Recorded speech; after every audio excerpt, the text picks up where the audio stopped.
be recorded. And without any further delay, I'm going to hand you over to Ingrid Martin for From Page to Stage, Empowering Students to Create More Musical Performances. Welcome, Ingrid. Thank you so much, Kevin, and thanks AMEB for hosting this fantastic series of sessions that are amazingly free to everyone. It's such an amazing service that you're giving to the music community here in Melbourne.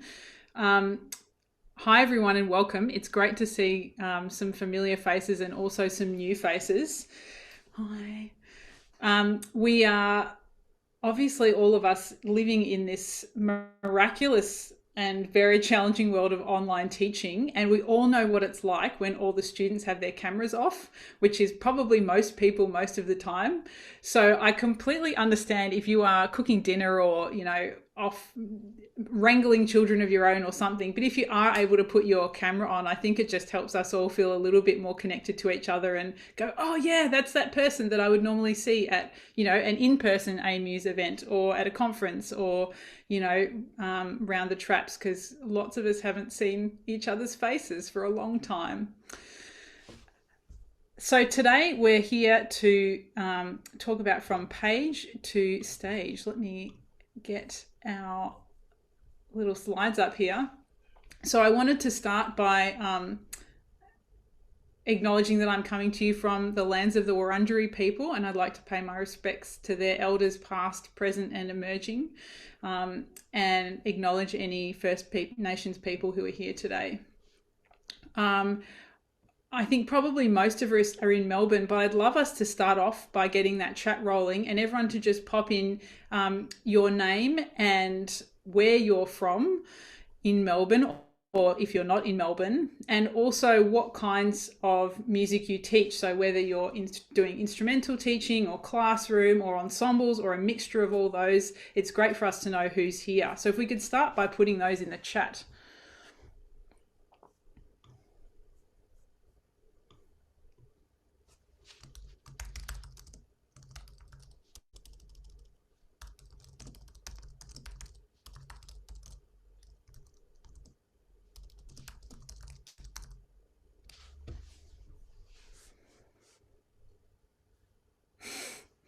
Thanks, Kevin. Hi, Shannon.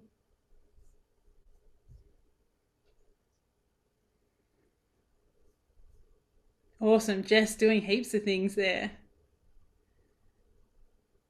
Cool, Helen. I hope you're doing all right with the lockdown that might just be coming your way. Great. Instrumental, Janet. Hi, Kate. Around the corner from me. We know each other well. Diana, piano, awesome. Hi, Diana, good to see you again. Linley, great to see you again as well. Classroom and choir. Cool, primary and secondary classroom and choirs. Piano, clarinet, instrumental, classroom, ensembles. Awesome. So we have, keep putting your stuff in the chat if you haven't quite finished that yet. It's great for us to just know who each other are. And also really important for me to know what different contexts we're all working in. So the idea of the content that we're going to be discussing and actually doing today in today's session is that you could use this in any of these contexts. So you could use it in an instrumental lesson, whether that's an individual lesson or a group lesson. You can use it in your classroom teaching, and you can also use it with your ensembles. So we'll be talking about ways in which you can do that in those different contexts. But if you have a question or a suggestion for how, you know, other people that are in a similar situation to you might be able to use it, please just jump in with the raise hand function. I'd love this to be as interactive as possible and for us to all kind of share our collective wisdom, because there's so much of that on the call today. So our rehearsal plan, because, you know, mostly I'm being a conductor, our rehearsal plan for today, or our lesson plan, is we're going to talk about the what, the why and the how of this idea of moving from maybe what is a mechanical performance of something to a more expressive embodied performance. We're going to talk about a fundamental problem of the way that we often teach a piece of music that can be kind of contributing to these issues. and then about how we can actually flip around what our normal kind of process might be for teaching a piece of music to help our students connect with the music in a couple of different ways. So from the outside in, starting with a listening kind of activities, and also from the inside out, so these kind of arranging and performing activities. We're going to talk about how to record the learning and the insights that the students gain through these activities, and also about how you can practice them and what they'll really look like in your classroom or in your lesson or in your ensemble rehearsal.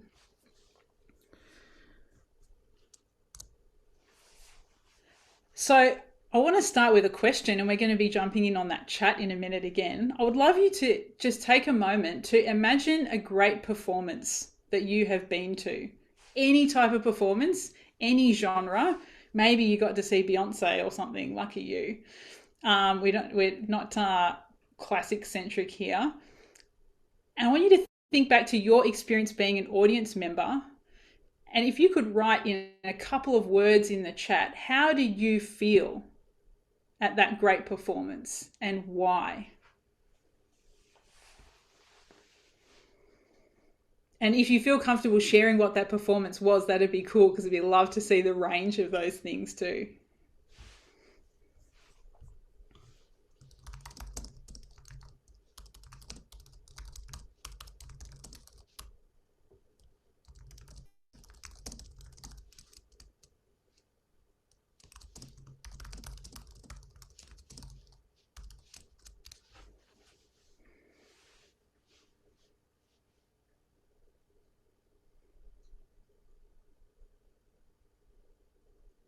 Great, part of a bigger whole. Amazing, Helen.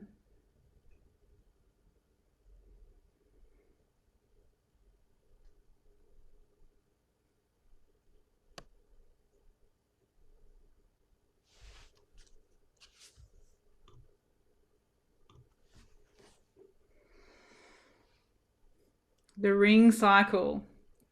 Excited, moved, enthralled in the drama. The motifs, the costumes, the power of the music.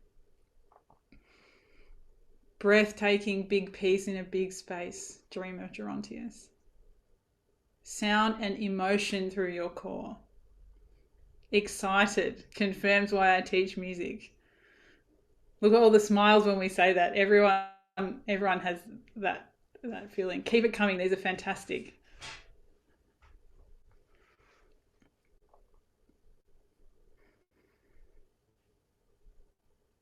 Bette Midler in Hello Dolly. Amazing. That must have been incredible, Kevin. Yeah, still smiling. Oh, cool. Rage Against the Machine. My 15-year-old would be so jealous.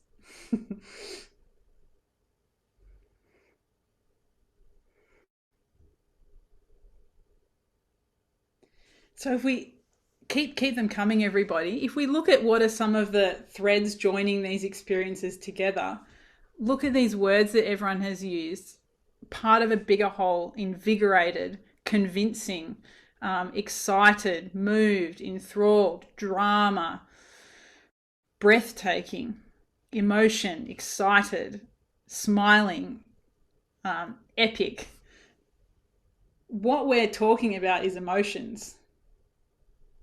We're talking about how the music made us feel something that we weren't feeling before we were at that performance, and something that obviously touched us in that performance experience in a very special way. And, I think Lisa put it perfectly when she said, confirms why I teach music. I think we've all had those experiences, and probably even more deeply than that, it probably confirms why you do music. Like, most of us are here because we had an experience like this and we were like, oh my gosh, I want to be part of that. Right? That's the joy of making music. And we can't do it right now, but we know that that's that thing that we're all connected to. Gurecki Symphony, all the emotions felt. And isn't it cool? Tracy's got Gurecki Symphony No. 2 and Robbie Williams, right? So it can be such a spectrum of experiences. All right, now we're going to completely switch gears. I want you to now think about a performance that you went to as an audience member that left you unmoved, and why.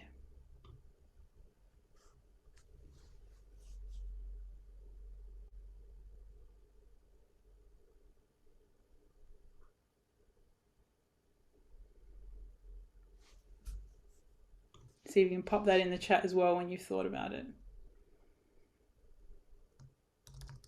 And you don't have this one, you don't have to say what it was, but why did you feel unmoved?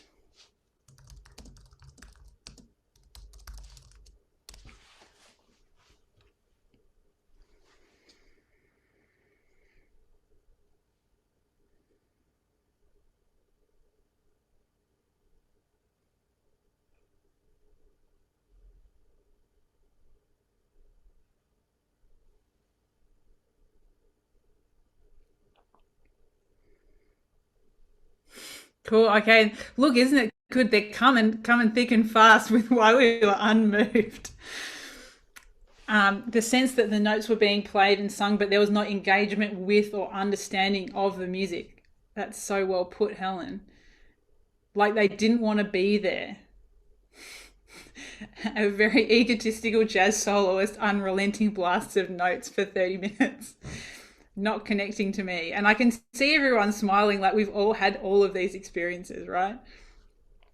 Mechanical, lack of connection to the text and the story of the piece. Diana, not engaged with the performance. Yes. Yet performance seemed unconnected emotionally to the music. Great, Rebecca. So if we think about these two ideas of that performance that was the one that thrilled you and moved you and changed you as a person, and then the one that left you cold, we can see that the difference between those two things is really an emotional engagement with the music and also an emotional engagement with the audience. So what we can see here, particularly in these descriptions of what was a kind of unmoving performance, was that being unconnected to the music meant that we couldn't receive those emotions as the audience members. And so we didn't feel connected to the performers. And, you know, Shannon mentioned this egotistical jazz soloist, and that's a great segue into these two questions that we really need to ask ourselves and ask our students. And obviously this exercise that we're doing right now, you can do with your students. So these are the questions that we can be asking. We have to get back to these two fundamental questions of who is it for? When we are doing a performance, it's an act of giving. It's an act of communication. We're not just sitting there because we enjoy doing it. If we're doing it with an audience, by definition, we must be intentionally sharing that music with those people. If we act as if they're not there, then we're never going to make that connection. And all of us have seen students that are afraid of the presence of an audience or have never actually thought about the fact that I'm trying to share something with another person. They're just like replicating what they do in the practice room.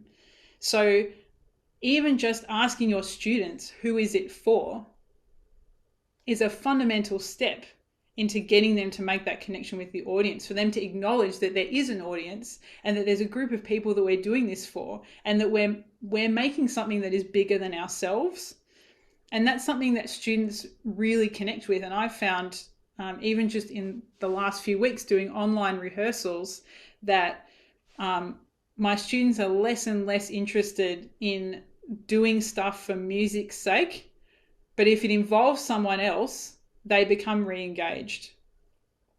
So just as a complete aside, we're doing a little composition project at the moment with my school concert band, and we'd been working on the pieces that, you know, we'd had one or two in-person rehearsals on before everything came crashing down again.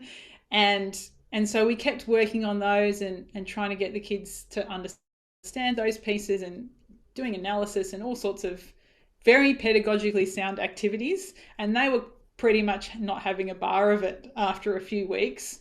But when I said, oh, well, could we write our own piece for the novice band kids, the one band below, they were all like, yep, we're on that. And they're all starting to think about, okay, well, what do I want to do for, you know, the little flute player that's like 1 or 2 years behind me? And they suddenly became re-engaged because they had this sense of purpose of doing something for someone that's not themselves. So we need to ask ourselves and get our students to ask, who is it for? And also, what is it for? Because all of us and all of our students do all types of different performances. And understanding the context of those performances can really help shape what the students will bring to that. If your primary school choir is singing at the school fete, that's a very different performance to them singing something very serious at the Anzac Day assembly at school. Or, you know, if your jazz band is playing at, you know, a school cabaret night and everyone's got their glass of wine and their bag of chips and having a good time, versus them playing at some very serious judged competition, again, that's a completely different context. So getting our students to understand and ask, who am I doing this performance for and what is it for, can help them start that mode of connection. Just an interesting aside before we move on, when we were thinking about our great performance and our cold performance, there's been some really interesting research done where they got a group of people to watch videos of pianists in a piano competition, and they got them to watch the videos of the pianists without the sound and asked them to rank the pianists of who was going to win this competition. And consistently, the people in this study, without ever hearing them play, could rank who won the competition. So that tells us how much it is about going beyond just playing the notes correctly on your instrument.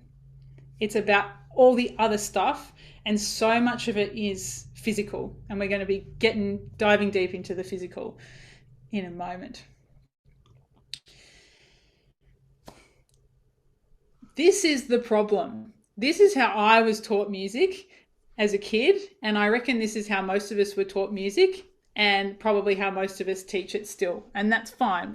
Even all that time we spent doing our dip head or our masters of teaching, and they said don't just teach how you were taught. It's very hard to undo these patterns, and one of these patterns is you get a new piece of music, and the first thing you do is you learn the notes and the rhythms. And then you know, maybe your order is slightly different, but it's usually an order. And then we might do the articulations. Then we'll add the dynamics. Then let's add some phrasing and some breath marks. And then we'll add the expression and PS, the concert's tomorrow. Or it was yesterday. That's usually what happens, is it was yesterday. It was like, oh, we didn't quite get there. We only got up to like number 3. And then the concert happened because I ran out of time, right? And I can see everyone smiling. We've all been in this situation, right? And you think, oh my gosh, but we were just getting to the fun stuff. And we've just been conditioned into this pattern of leaving that fun stuff to last. And then often it gets lost because we run out of time, or it gets glossed over or done in a superficial way. And what that's really telling our students is that that's not important. That's like the last thing that you just tack on at the end. And like what we know from what we've described of probably our own performing and also watching other performers, is that like getting all the stuff here, which is like the stuff that's printed on the page in ink in black and white, if you're playing from notation, that's like 10%. And all the other stuff is like 90% of what makes an amazing performance. But we often have it flipped the wrong way. that we think, oh, getting the notes and the rhythms and the dynamics and stuff, that's 90%, and we just add that last 10% of expressive-y stuff, and then, you know, we've got a great performance. But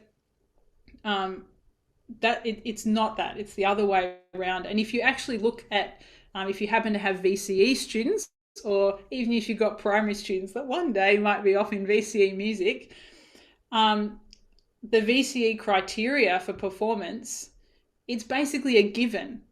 It's assumed that, like, the lowest common denominator is that you can play what's on the page, and more than half of the assessment criteria about everything after that.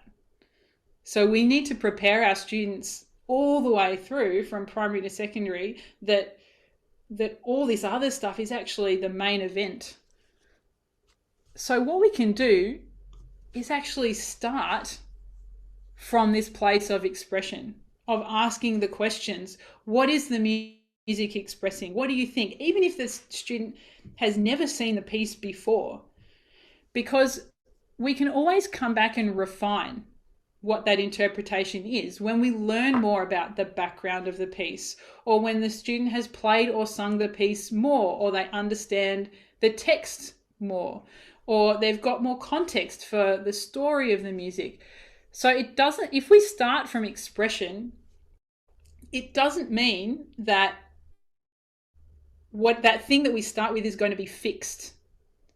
That if the kid plays the piece for the first time and they say, oh, well, this piece is sad, and you know that it's a Mozart piano concerto in G major, and it might not be sad, that, you know, oh, they're never going to understand it, they don't know how to interpret the music, and, you know, we're done and dusted. No, that it's just a starting point, that through discovering and working on the dynamics and the articulation and the rhythm and the phrasing and the notes, that interpretation will become enriched and deeper and more informed by what's going on in the music. The other thing that is amazing about starting from this expressive point of view is that it means that all of those things that we leave till later, like dynamics and articulation, they're suddenly much more urgent, and they can be embedded from the beginning.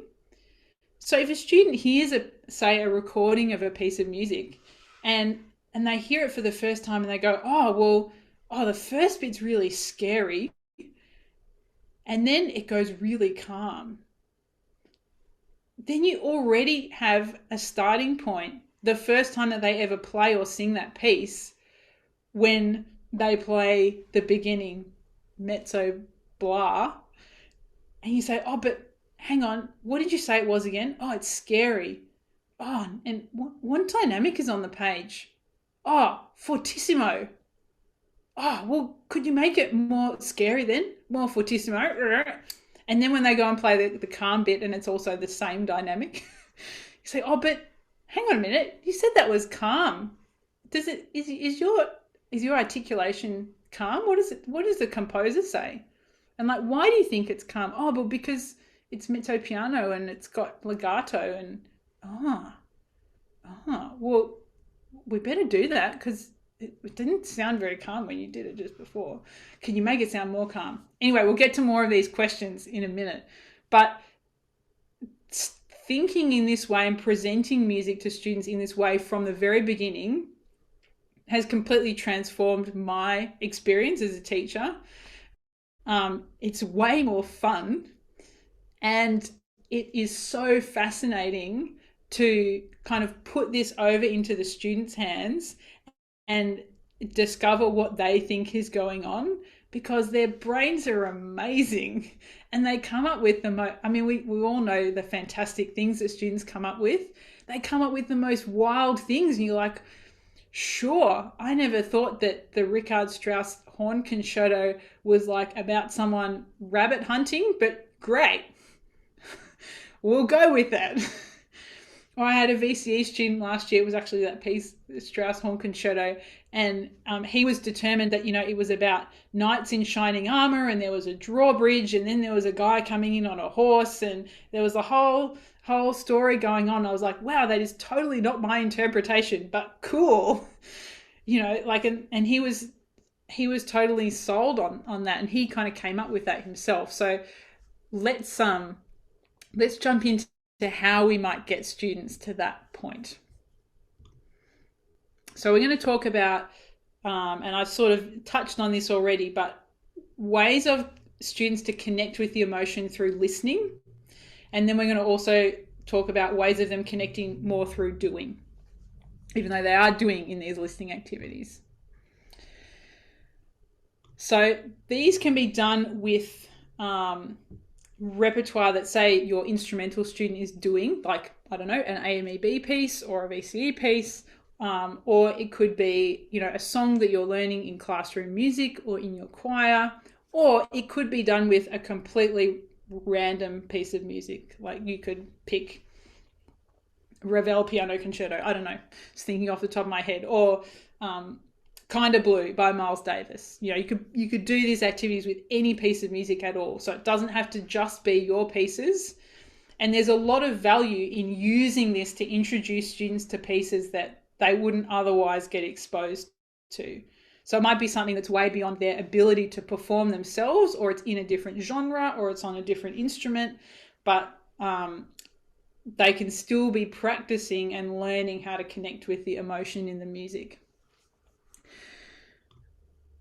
So we are going to actually do a little bit of this together ourselves. So I'm just going to stop my share for a minute and get a link up for everybody. Bear with me.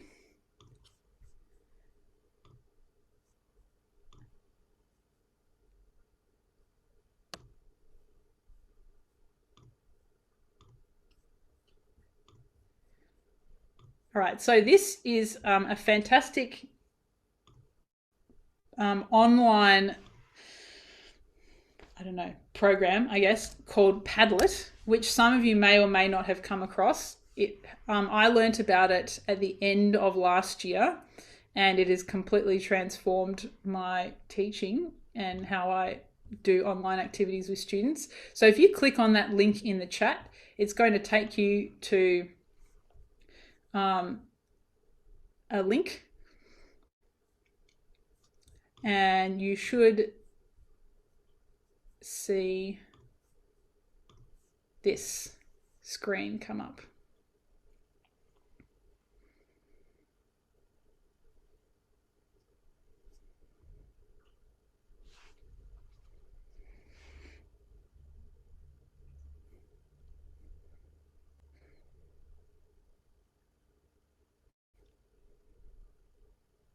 So once you've got that open, just keep that there for a minute. I just want to show you how to use this if you haven't used it before. So in a minute, we're going to have everyone on this call jumping in and adding some of their own interpretations in the same way that you could do with a class or with an ensemble or with an instrumental student or group. So the thing that is amazing about Padlet is when you can add a post, and you can add all sorts of different types of media. So I can write, "This sounds majestic," or I can add a picture. So I can write "majestic mountains" and search, and then it Google searches mountains, and I can click on that one, and I can add a picture, or I can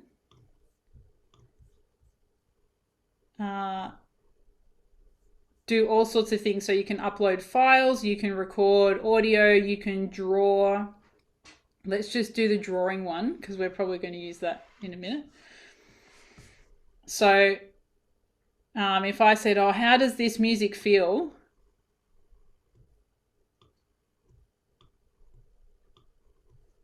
I can go, oh, I think the music feels like this.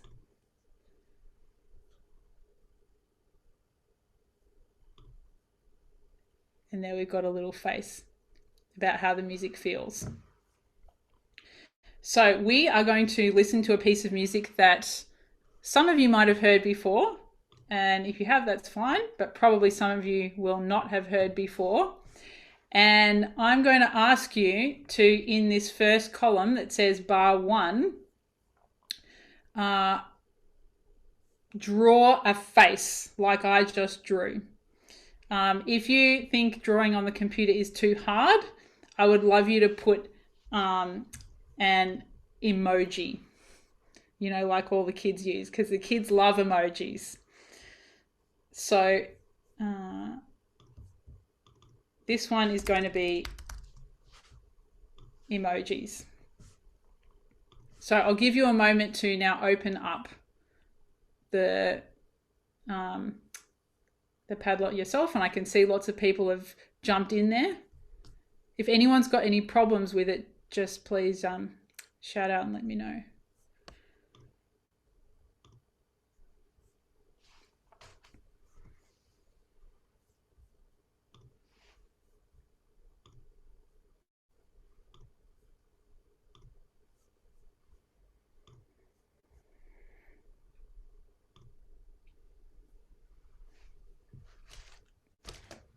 So I'm going to play a very short excerpt of music, and your job is to put in the Padlet an emoji or draw a face of how you think it feels.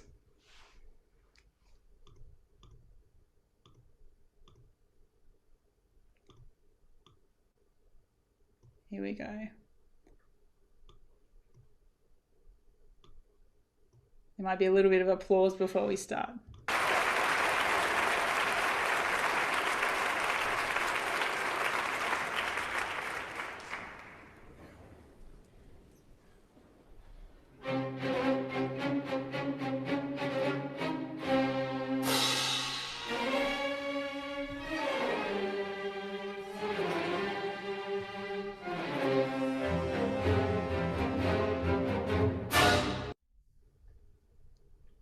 That's it. That's all you get. First impressions, go.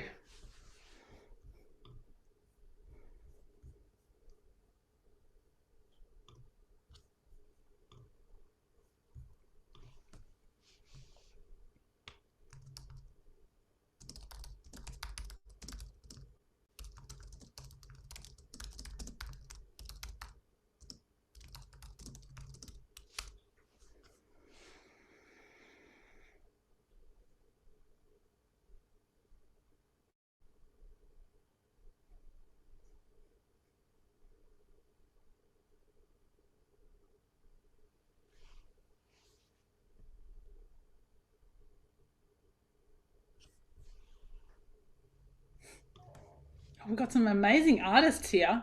By the way, this doesn't have to go in the Met Gallery. This can be as ugly as you like. Just make something.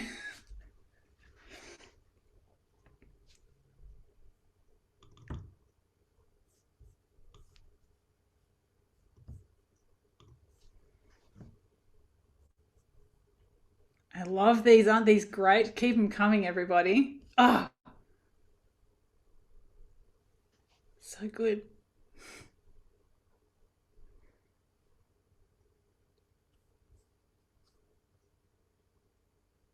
Ooh, 2 people.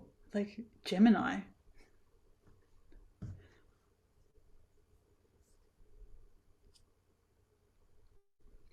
So when you're in the column, once you've posted yours, if you want to see other people's, you can scroll up and down in the column as they're appearing.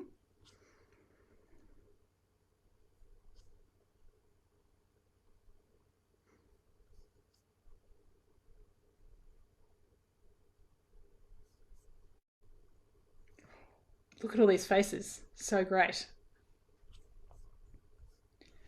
So this is something that you can do with your ensemble or your students or your class, of getting them to respond to a piece of music and what they feel with emojis. And they eat it up, I can tell you. I've done lots of this during my online rehearsals and they love it.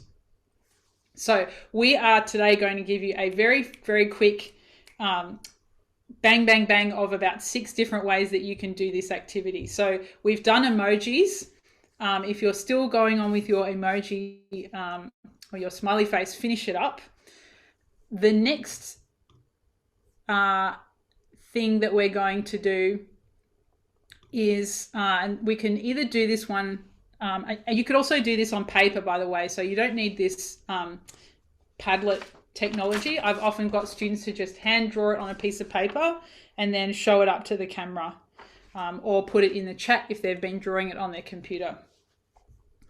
So we're going to listen to the next excerpt, and this time it doesn't have to be a face.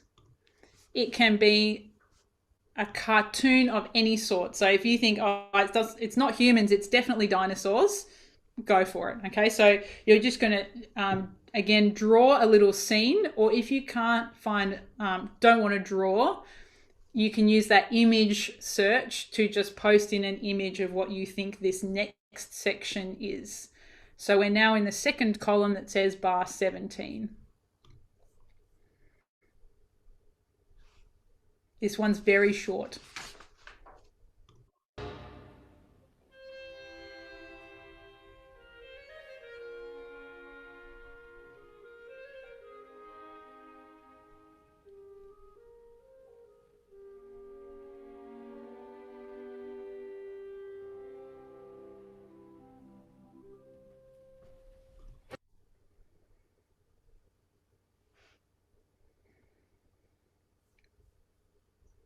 So can you represent that with a picture or a cartoon?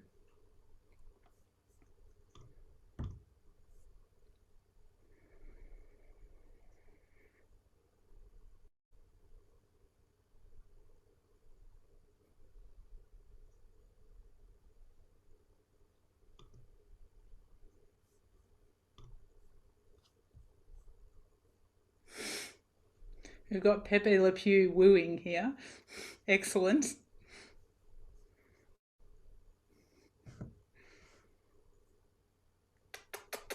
One of those.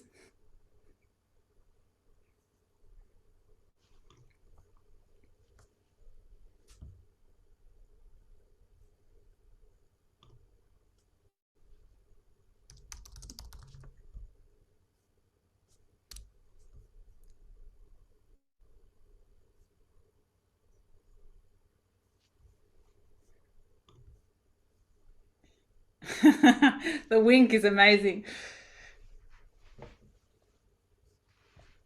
Look, and so isn't this interesting? We've got these 2 scenes, and I don't know who posted what, that are quite similar looking. No one has, as far as I know, no one's cheating and chatting to each other privately in the chat and saying, oh, you post a like sunlit thing and I'll post a foggy path, you know?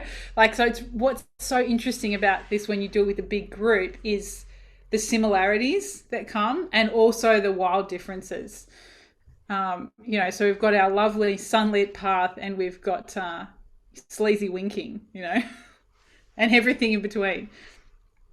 Oh, I love the wriggle. That's cool. Sleeping in a hammock. Beautiful, whoever did that little cartoon. Excellent stick figuring. And just like I've been saying to you here, it's really important to help the students feel safe to contribute, and that it's so easy in music for us to get caught up in perfection, and this is not about perfection at all. This is about instinct, going with your gut, being messy, and you know, not trying to be right, because there is no right answer. We've just seen how many different interpretations there are. For our next excerpt, we're going to use words, and these words are going to come from something called the feeling wheel, which I will pop a copy in the chat at the end, but for right now I'm just going to put it on the screen.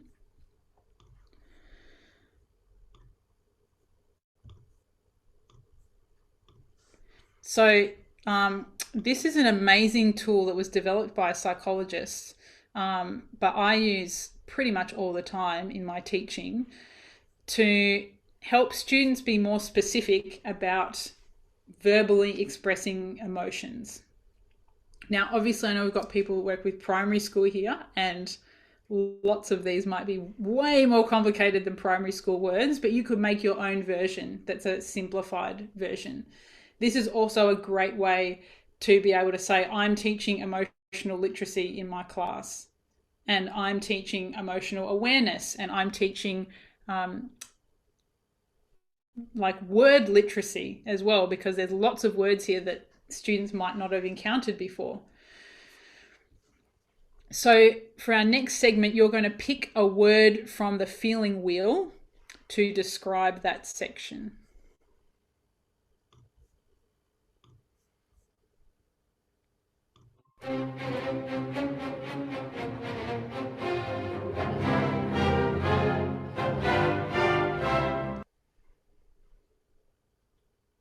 That's it, super quick.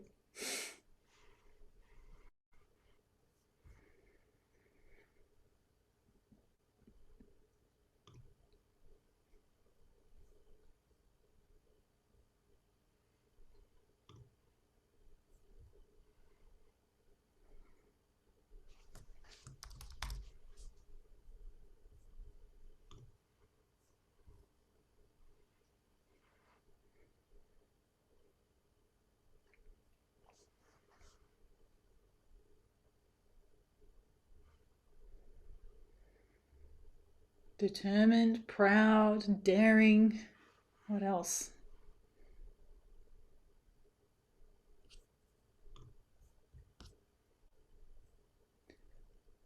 Oh, yep, sure, Rebecca. Let me see if I can get back to the right spot.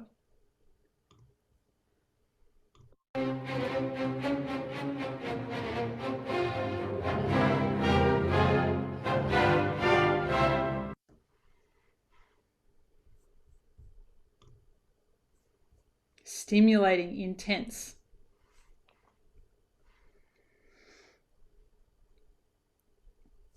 Great. These are amazing. Powerful.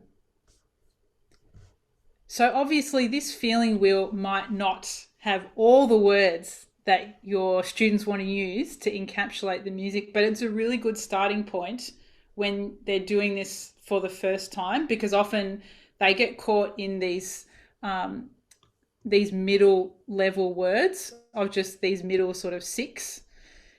There's a really interesting if you're interested in this in general, which is fascinating, there's a great book called Emotional Agility by a woman called Susan David, and her research is all about how we use and understand emotions, and then how that affects our experience as people. And she was part of a study that was with thousands and thousands of people, and they asked people, how many different emotions do you feel in your, like, have you ever felt in your life? I want you to take a guess at how many emotions people listed. Like the entire spectrum of emotions that you experience in your life. Take a guess. Just pop that number in the chat.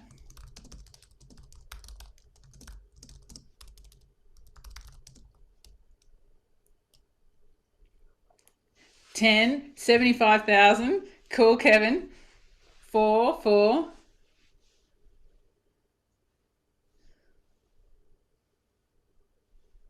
We might be biased because we're musicians. 16.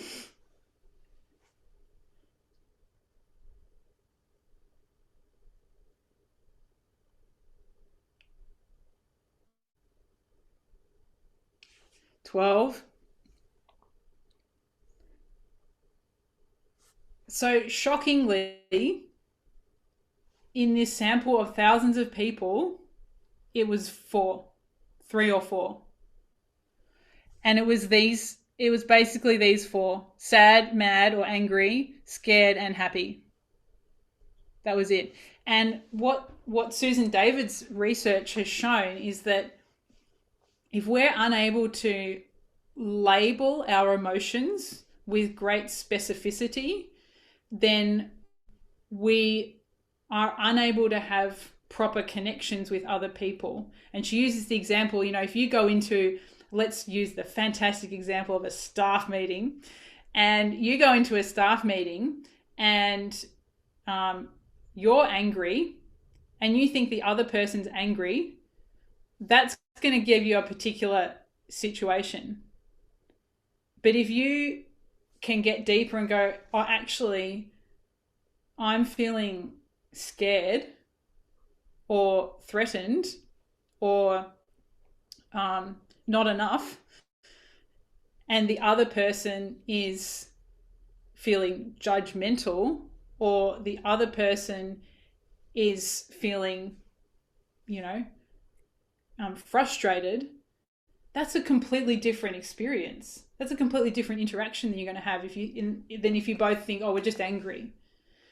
So the more that we can help students be more specific and clear about what their emotions are, that actually helps them have better experiences and have a more wide range of emotions. Completely fascinating. I'll put the info about the book in the chat at the end. So we've done our words.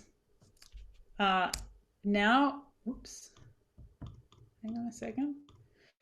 Now we are going to use a feature that we have not yet used on our Padlet. We're going to take, in fact, we might just do this with the people that are on camera. We won't put it on the Padlet. So we're going to listen to one little section, and then you are going to do with your face whatever that character is. So we're doing like charades here, okay? So let's listen to our next section.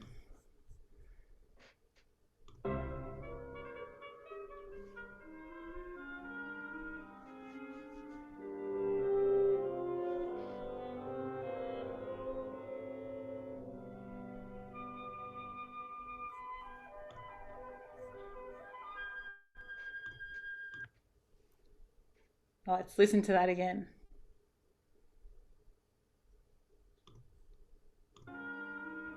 Here we go. Do your face.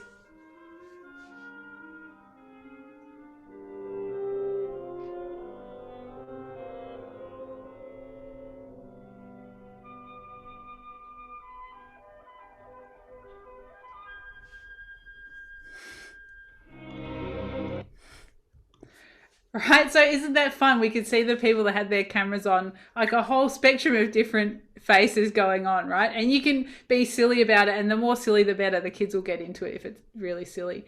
And so if you were doing that on Padlet, there's a function where you can just use the camera on your computer, so they can just take a selfie of them doing that face, and it goes straight into the Padlet, right? And you get all these funny faces. So we've moved from all this stuff that is above the eyebrows. We've been very intellectual with our emojis and our cartoons and our words, and now you can see that we're getting to more of the embodiment. So the next one we're going to do is we're going to, and again, you could do this on the Padlet, but we'll just do it here with each other, hang on a second, just getting my settings right. We're going to physically embody it. So now not just your face, but can you like sit in a way that projects the character of the music that you're hearing? And we'll do it a couple of times.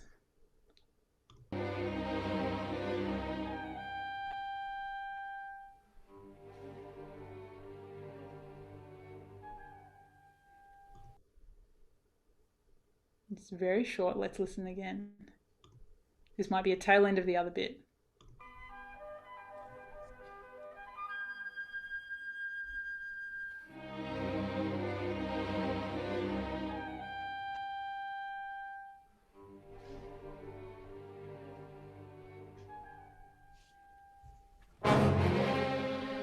Oh, that's the next bit. Don't go too far ahead.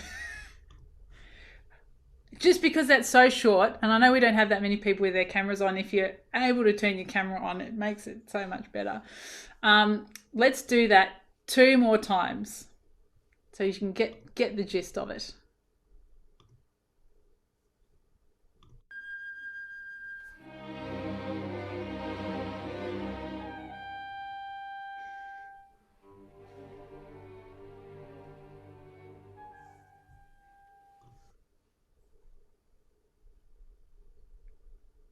All right, this time, and I know, I bet that we've got all different people from different kinds of musical backgrounds on the call, but I bet if you're maybe more of an instrumentalist than a chorister, and maybe you don't do much conducting, if kind of being in your body is not something that you're really used to, this thing can be really confronting. And if you're feeling confronted, the kids are going to feel even more confronted when they're all like doing it with their peers. So it can be the kind of thing that it's actually really good to do with everyone with their cameras off a couple of times, or ask them if you're doing this in an online thing, for example, to just pin themselves so that they're looking at themselves like it's a mirror, so that they can see, am I doing what I think I'm doing? Okay, and then afterwards they can kind of look at what everyone else is doing.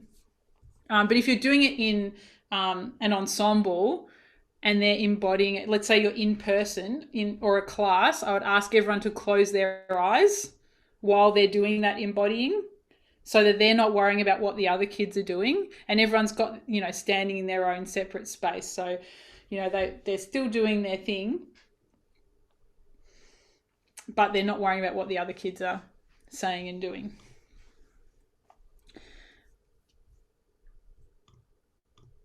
All right, so the last one, we're going to actually use that same segment of the music, and I'm just going to cue it up to the right spot. I'm going to play it once, and I want you to think about all the different ways that we have been interacting with this music, in images, in words, in physicality. And I want you to think, if you were going to sing or play this little section, how would you breathe to express that through your instrument or through your voice? Just listen to it once.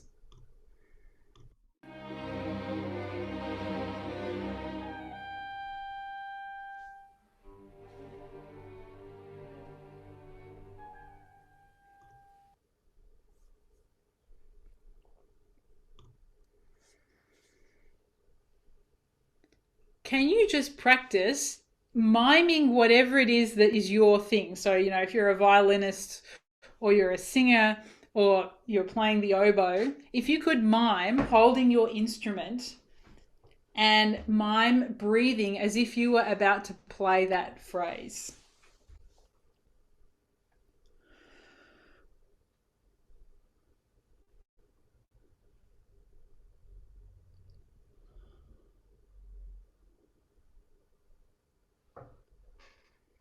And if you're singing, you could mime as if you were going to then sing that phrase as well.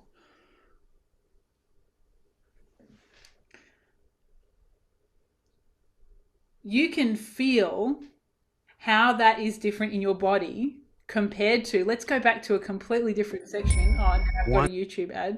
Sorry, everyone. Hang on.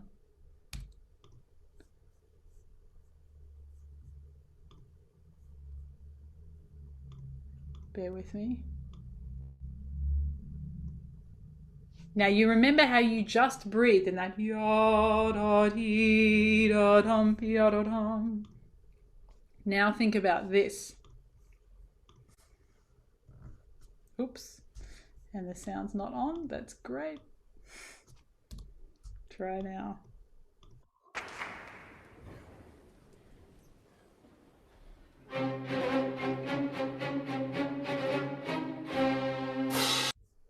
Could you breathe as if you were playing that with your instrument or your voice?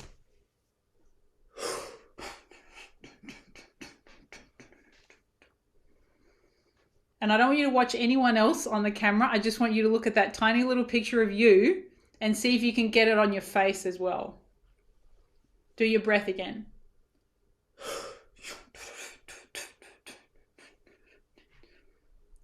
Remember the face you drew? That's the face you should be seeing. Can you do that face, the or the, or that, whatever it was that you drew? Okay, and do that and breathe in and mimic your instrument. Have a couple more goes.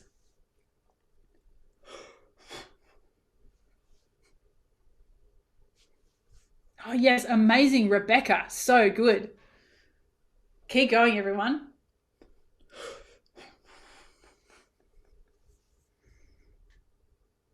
I'll put the music on so you can mime along in case that makes you feel more comfortable.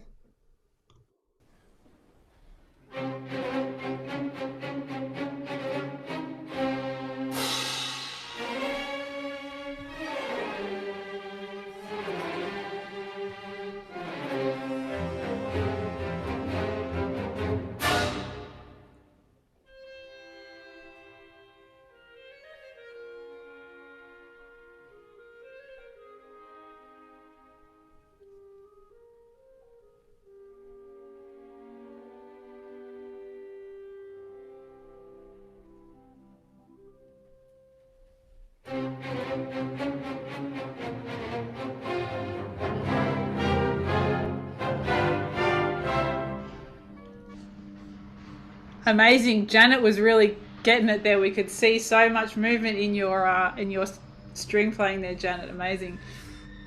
Laura, we were getting like your face was starting to really come alive there. So you notice we haven't talked about the articulation or the dynamics or anything about what's on the page. In fact, we haven't even looked at the music or seen what it looks like on the page. And part of, sorry, this is just my neighbour's garage door going up here. Part of the challenges that so many of our students face is they just get magnetized to the piece of paper. And so what this is really trying to do is take them completely away from the paper and just get back into feeling the music in their body and thinking about what the music is to them in a way that is meaningful and works for them.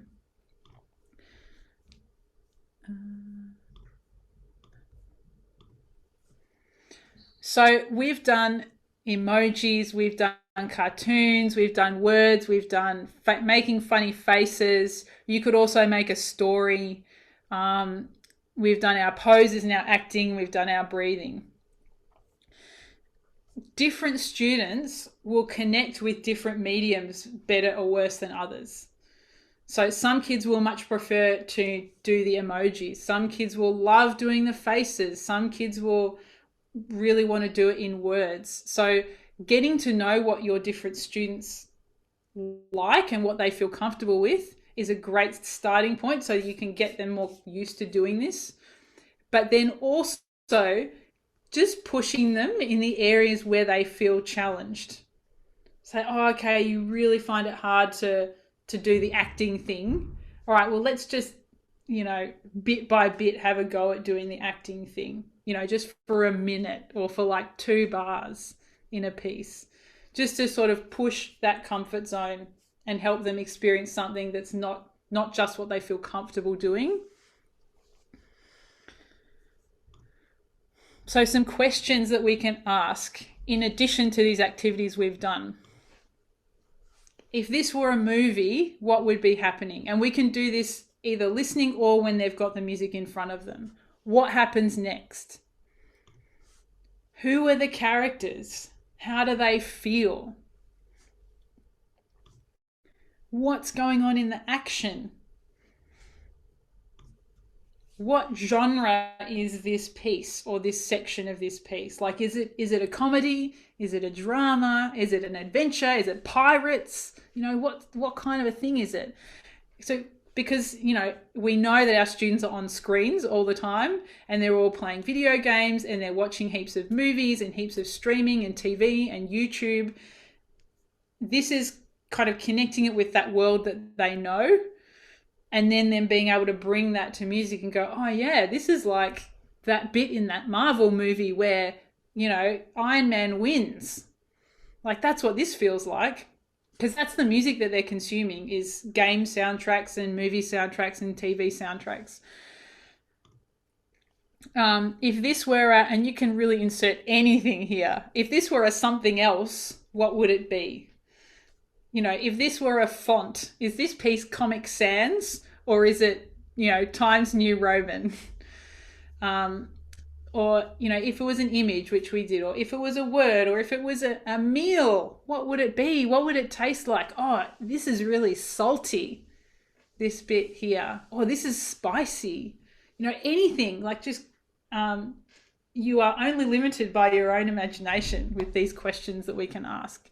And then really importantly, why? Because that helps the student then connect back to what the composer has written, of them saying, oh, well, I think it's spicy because the notes feel like they're clashing here, and I've got staccatos and it's forte, or whatever it might be.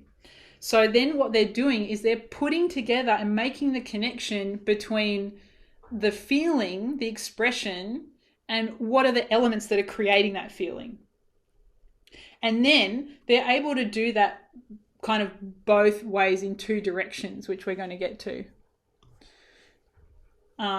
Just like we were talking about being specific with emotions earlier, it's also really good to get students to go beyond just one thing. So if they pick, they say, it's peaceful. Okay, well, could you give me two other words to describe this section? Oh, well, it's calm and it's serene. Okay, great. So that it's not just one thing, and we're just pushing them to expand their expressive vocabulary. So all this has been about either taking the notation if we're asking these questions, or listening to a recording to connect. But we can also do it the other way. So these can be done with excerpts that you've got of a piece that the students are working on or learning in the class, or it's great on short, well-known tunes. So even with VCE students, I would do this on hot cross buns, right? Because it's so easy, because it's best done without notation. So something that they can play by ear, the simpler the better. So we can start from those fun things. Okay, can you come up, it might be, Lindley, can you come up with an emoji? And she picks an emoji. It's all right, calm down, Lindley, it's all right. I won't put you on the spot like that. Well, I saw that face. That was the emoji we're going to use, shock and horror. And say, okay, can you play hot crust buns with shock and horror? Right? Can you play hot cross buns with that emotion? You're not allowed to change any of the notes, the pitches, or the rhythm, but you can change everything else. You can change the tempo, the articulation, the dynamics, the rubato. And the same thing. So taking a piece of music and then saying, oh, what happens if we do it this way? And what happens if we do it this way? And what happens if we play hot cross buns daring? And play it daring.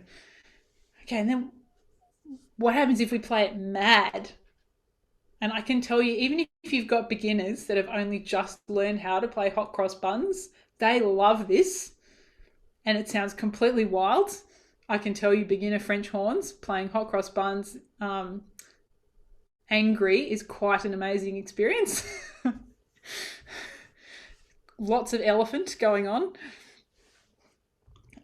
But you can say, okay, well, let's pick some words and we're going to play it in these 3 different ways. Or can you make a funny face? Or I'll make the face, you play it that way. And they can do this with partners. You can do it in a classroom or in small groups.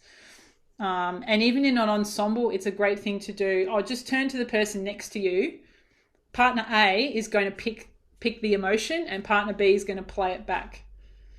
And then to get them to ask, did it go how you thought it would? Was it angry? If so, why? If not, why not? Because again, that's getting them to connect back to those elements. Oh, well, it didn't sound angry because you were smiling. And then that comes back to what we talked about right at the beginning of the session of being engaged with the music. Does the performance match the music? And do the performers seem like they have knowledge of the music? So it's getting them to be able to make these kind of assessments and decisions for themselves. And we can do it with the story and with the acting. And even just to say, okay, in your choir rehearsal, okay, everybody, what's the first word of our verse 1 of the song that we're singing? Okay, it's hope. well, can we all breathe in hopeful?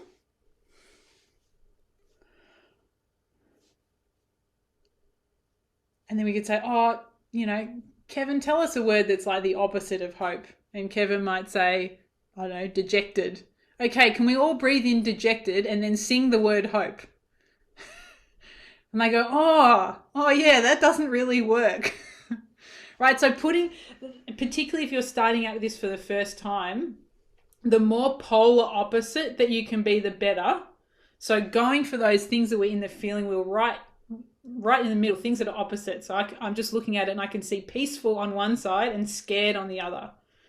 Right, so go for diametrically opposite, and then they can become more nuanced and more subtle as they go along. So let's say we've done all this awesome stuff. The kids have come up with emojis and stories and, oh, this is like my favorite Marvel movie. We want to make sure that they record all this information. So write it onto the sheet music, in pencil, because the interpretation is probably going to change as you go along, particularly if you're doing this right from the beginning.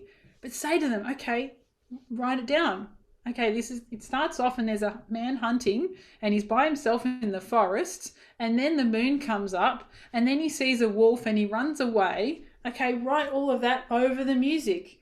Or if it's a song that has lyrics, draw the pictures or the images over the top of the music, as in whatever way works for them.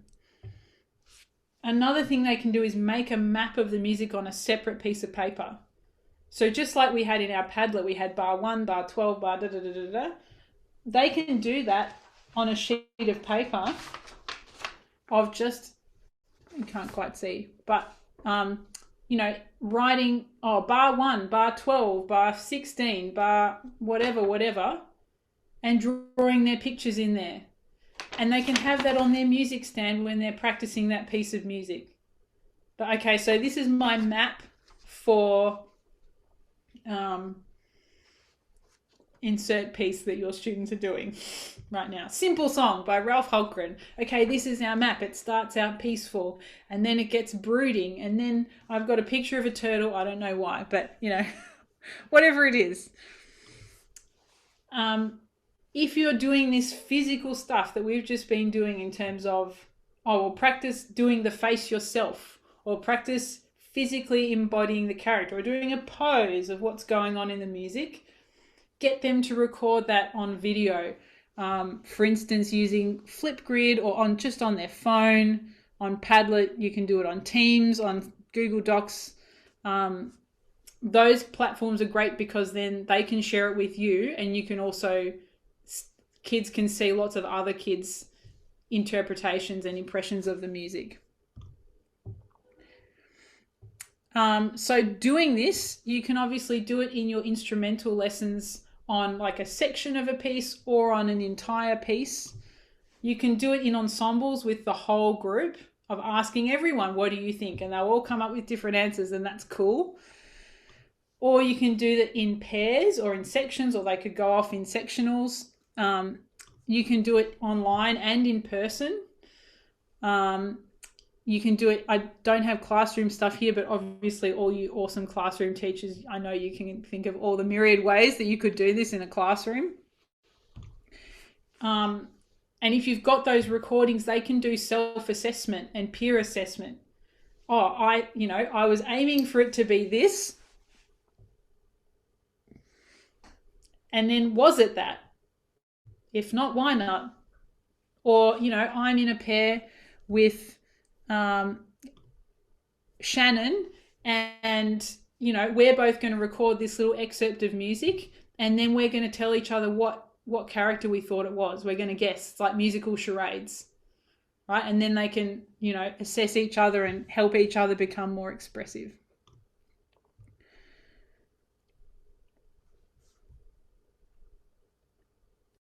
So I think the most important thing, because we have all probably come from this place of the expression comes at the end, is to just try and, like vegetables, just sneak it in at every rehearsal or every lesson, just a little bit. even if it's just, you know, a couple of bars at the end of the piece. Oh, let's just experiment with doing this completely the opposite of what the composer wrote. So, you know, if it's grand and majestic and fortissimo and accents, well, what happens if we play it piano and staccato and really slow? Like, what character would that be? Now, it can be anything, but just a little bit each time. If you're doing it in your warm-up with an ensemble, we're going to play our concert B flat major scale, and Felix, you're going to pick a character for us to play. Or Bettina, can you do a face for us? And we're all going to play it in the character of that funny face that you pull. You know, it can be as simple as that. But coming from this place of expression makes all the other things fit into place. And it can help solve so many musical problems so much more quickly.